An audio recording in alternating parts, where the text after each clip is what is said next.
Hey everybody. Today we are just going to do a simple before and after on my office tank here. I am not going to do a water change today because I just did one a few days ago. We are going to be topping the tank off, and I'm going to be getting in there and I'm going to be cutting back a lot of this pothos plant. You can see it's growing up pretty tall on the side here. We've got a chunk that has fallen down and is kind of hanging back behind the tank. You can see I've got that big additional section that's growing and has a bunch of roots all over it in this end of the tank. And then you can see that we have it all hanging down and growing outside the edge on this end of the tank. So it is growing like a weed. Oh, I actually didn't even notice the piece that's growing up behind the curtains there and coming up from out behind the curtains. That's another leg of it back there. So the thing is growing like a weed. But the first thing I want to make clear is the whole purpose of putting the pothos plant in this tank is to prove that even a giant pothos growing as fast as this is growing, and I appreciate the fact that that's not giant by pothos standards, but that's an awful lot of growth and an awful lot of plant and greenery growing in a tank. And even after doing a water change a week ago, I know without having the key to match that color up to, if you see that pink on the very last indicator there, I do have the key to put that up against, and I've looked at it, and it is squarely, solidly right at 40 parts per million. The color matches almost identically. So even after that, with this tank being moderately well stocked, it's not lightly stocked, but it's not heavily stocked either.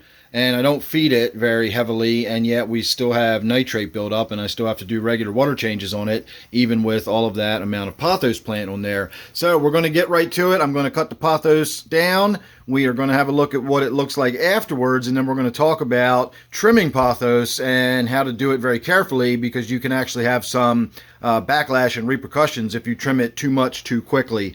So there's your before. And there's your after.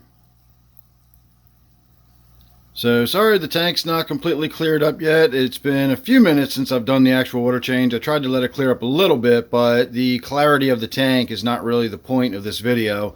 I also did change out the filter while I was in there, just to help speed up that clarification process. So it doesn't look too bad right now, but it has literally only been about 15 minutes since I refilled the tank. And as any fish keeper knows, the tanks always look a little boogered up for a little while right after you first do your water change. So in any case, the plant is what I want to talk about. And if you'll notice, I cut down quite a lot of it. In fact, I'll show you how much of it I cut down right here. And if you'll notice, it's got a lot of individual strands. I never bothered to count them, but all but one of them have roots attached to them, and that is important. It's actually got quite a lot of root mass on there, and I deliberately cut out the ones that had roots on there for a reason.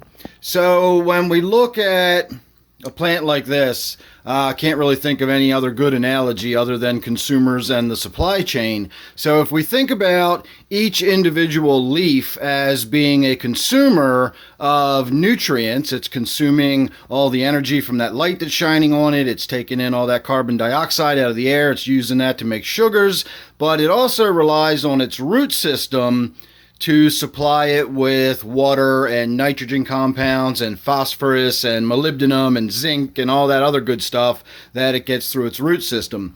So for each consumer, you have to have a certain amount of supply chain in order to supply the consumer with the goods they need. And as the plant grows and you get more and more leaves on it and more sections, it's basically like more and more streets building up with more and more people moving in, and you're getting more and more consumer base, and that's building up bigger and bigger, and the supply chain has to build up to accommodate that. So as it gets bigger and bigger, your root system is also going to get bigger and bigger. And where a lot of people go wrong when they trim down a plant is they chop back 75% of the consumers, and then they don't think about anything that's going to happen to that massive supply chain that has developed and built up to supply all those consumers that are no longer there. And, well, if you stop and think about it for a moment, you can well imagine what happens to that supply chain. A lot of it dies off. And so I'm kind of anticipating that in this situation, but I also deliberately made sure I cut a lot of the stalks or stems or whatever you want to call them, runners, that had a lot of roots growing on it. So I sort of did trim back the root system while I was trimming the plant itself. Now, that massive root system there is probably still a bit much to supply that little bit of plant, but this is a really fast growing plant, so I think it'll recover quickly, and I don't think I'm going to get too much root die off from what I've done. I'm probably going to get in here and cut this long main runner out, and probably a few other long ones that aren't really serving any purpose at this point. They're more for anchor type roots and not so much the feeder roots. All the action really happens in the roots at the very tips, where it's really fine, almost hair-like tips of the roots, where you almost can't even see how fine the ends are, where it's actually exchanging all the minerals in the water and everything. So I may get in there and trim those roots back a little bit, but I think I did a pretty good job at trimming the roots back just by virtue of what I removed from it. But keep that in mind. Always think about when you're trimming a plant back. If you trim it back a little bit, you're probably fine. You know, the plant will just recover. But if you're trimming it back really solid, like I just did, and you're taking 75-80% of the plant material away, consider what's going to happen to all that root material that's left behind, and you may want to learn how to get in there and trim your roots, because you can't just get in there and hack your roots back any old which way. That's not really a good idea either, and I'm not well enough versed in all that to give you a lesson right now on how to trim your roots on your plant. But again, I did take a lot of roots out of the tank, so we will see how this turns out. So make sure you're subscribed, and you won't miss that or anything else I've got going on. Ring that bell. You won't miss any of my spur of the moment live streams that I do. Don't forget, I do a Friday and a Sunday night live stream now, so tune in for those. Thanks for watching this one. I'll see you real soon in the next one.